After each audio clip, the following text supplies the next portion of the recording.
still just developing my own scholarly point of view. It's not that the wheels are turning, but it's just that all the ingredients are coming into existence. Mm. So it's more like, primordial soup. The ingredients are all there, but you need that sort of spark that then lets them all crystallize as some kind of new form of life. And I would say that spark came just literally from coming to the University of Chicago. Mm.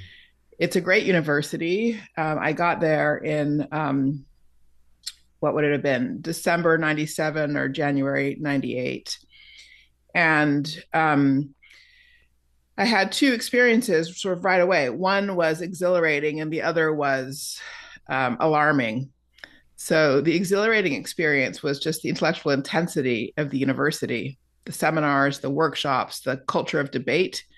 People were not afraid to be frank in sharing their views, to push people hard, to critique, et cetera. So you could just feel your brain, expanding at this incredibly rapid rate in that environment. At the same time, there was this other dynamic on campus, which was driving a kind of shrinkage of other parts of my brain. And this was the dynamic of so many colleagues telling me, don't drive here, don't go there, don't visit this part of Chicago, and the like.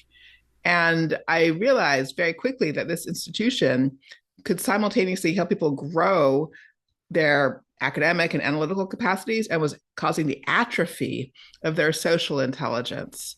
And that's what I mean by alarming. I thought that was just an absolutely terrible thing. And so I started looking for ways to try to connect town and gown. Again, saying that, off campus as well as on campus, not be afraid of the city of Chicago, the neighborhoods around Hyde Park and so forth. And it doesn't take long if you desire to connect to the South Side of Chicago to discover, oh my gosh, the treasure trove of cultural richness represented in the South Side of Chicago. It just was mind blowing. And the idea that the folks who were tending to that cultural treasury weren't getting support from academic institutions who supposedly make it their mission to support stewardship of that kind was shocking to me.